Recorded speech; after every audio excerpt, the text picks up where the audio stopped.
আপনি দুনিয়া নিয়ে ব্যস্ত হয়ে আছেন। আপনি যদি আল্লাহর হয়ে যান, দুনিয়াকে আল্লাহ পাক আপনার করে দিবেন ইনশাআল্লাহ। দুনিয়াকে আল্লাহ পাক এরকম তুচ্ছ করে আপনার পায়ের সামনে নিক্ষেপ করবেন ইনশাআল্লাহ। ঘাবড়ায়েন না, দুনিয়া কিচ্ছু না। আর দুনিয়া যে কিচ্ছু না, এটা মানে আমার চেয়ে ভালো আপনি জানেন না। দুনিয়া কিচ্ছু না, ছেড়ে দেন। তওবা করে আসছেন, মিউজিক ছেড়ে দেন, হারাম মিউজিক ছেড়ে দেন। এই হারাম মিউজিকগুলো আপনাকে প্রশান্তি দিবে না, আপনাকে মনের শান্তি দিবে আল কোরআনুল কারীম। মিউজিক দুই রকম হয়ে থাকে, ভক্তিমূলক আর প্রেমমূলক। ভক্তিমূলক মিউজিকগুলো সাধারণত ঈশ্বর কেন্দ্রিক হয়।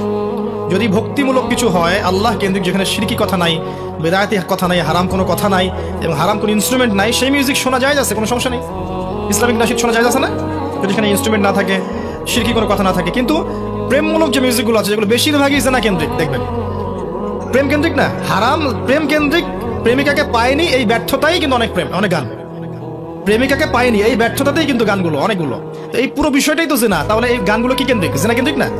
এর পাশে আবার বিভিন্ন রকম ইনস্ট্রুমেন্টাল ব্যাপারগুলো আছে, যেগুলো সম্পর্কে নবীজি বলেছেন যে আমার উম্মতের এক শ্রেণীর মানুষ আসবে যারা বাদ্যযন্ত্রকে হালাল করে নিবে, মদপানকে হালাল করে নিবে।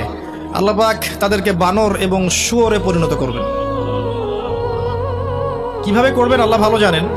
আমার কাছে মনে হয় ভিতর থেকে হয়তো এমন হয়ে যেতে পারে, বাহ্যিকভাবে না হলেও আল্লাহ ভালো জানেন ভিতর থেকে কেমন। বাদর এবং কুকুর এমন প্রাণী যে প্রাইভেট লাইফ এবং পাবলিক লাইফের পার্থক্য বোঝে না। ব্যক্তিগত জীবন এবং প্রাইভেট, এই যে আপনার পাবলিক লাইফ, এটার পার্থক্য বোঝে না। দেখবেন কুকুর এবং বানর পাবলিকলি সেক্স করে না, ওরা কিন্তু প্রাইভেট বিষয়গুলো বোঝে না। তো হতে পারে ভিতর থেকে এমন করে দিতে পারেন আল্লাহ পাক যে সেও আর প্রাইভেট আর পাবলিকের পার্থক্য বুঝবে না। এবং স্টেজে যখন লাফালাফি করে তখন অনেকটা চিড়িয়াখানার মতোই দেখা যায়। তো এখানেও কিছু মিল থাকতে পারে, আল্লাহ ভালো জানেন।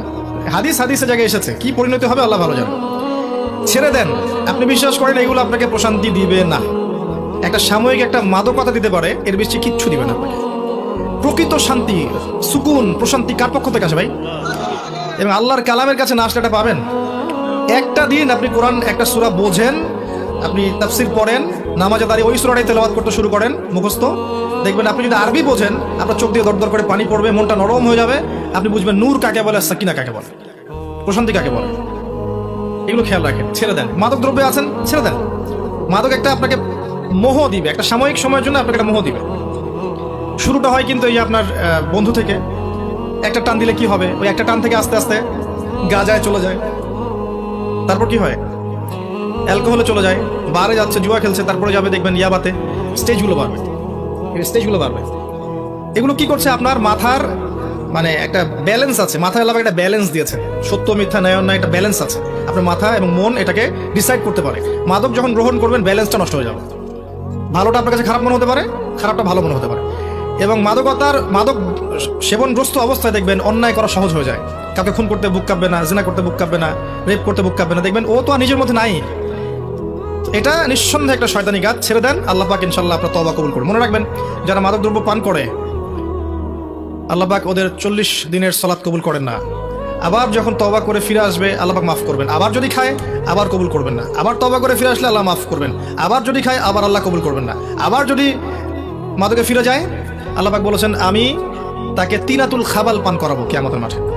সাহাবীরা রাসূল সাল্লাল্লাহু আলাইহি ওয়াসাল্লাম জিজ্ঞাসা করেন তিনাতুল খাবাল কি জিনিস ইয়া রাসূলুল্লাহ? নবীজি বললেন এটা হচ্ছে জাহান্নামীদের রক্ত এবং পুজ মিশ্রিত একটা পানীয়। আল্লাহর শাস্তি খুবই খুবই ম্যাথামেটিক্যাল এবং খুবই ইনসাফপূর্ণ। দুনিয়াতে এই যে ড্রিঙ্কস করেছে আল্লাহ পাক কিয়ামতেও ড্রিঙ্কস করাবে। আপনি কথা বুঝতে পারছেন? দুনিয়াতে ড্রিঙ্কস করেছে একটা জিনিস, কিয়ামতের মাঠে আল্লাহ পাক ড্রিঙ্কসই দিবেন, কিন্তু তিনাতুল খাবাল। দুনিয়াতে শোনেন, দুনিয়াতে সোজা পথে হাঁটেনি কওমে লূত, উল্টা পথে হেঁটেছে। স্ত্রীর কাছে যায়নি, পুরুষের কাছে গিয়ে জেনা করেছে। কি শাস্তি দিয়েছেন আল্লাহ পাক? জমিনটাকে তুলে উল্টা করে নামিয়ে দিয়েছে। ওরা যেমন উল্টা পথে গিয়েছে, আল্লাহ জমিনটাকে তুলে উল্টা করে দিয়েছে। পরাশক্তির দাপট দেখিয়েছিল মূসা এবং ফিরআউন। আমরা পরাশক্তি, আমরা সবচেয়ে বিগেস্ট একটা ফোর্স। আল্লাহ পাক সবগুলোকে একটা জায়গায় একত্রিত করেছেন, একদম মুহূর্তের মধ্যে সাগরে ডুবিয়ে দিয়েছেন। আজ জাতি বলেছিল যে আমরা খুব শক্তিশালী, মান আশাদ্দু মিন্না কুওয়া। আল্লাহ পাক ঝড় দিয়ে একদম ঝড়ের ইয়াতে খেজুর গাছের মতো উড়িয়ে দিয়েছেন একেবারে। আল্লাহ শাস্তিগুলো খেয়াল করে দেখবেন।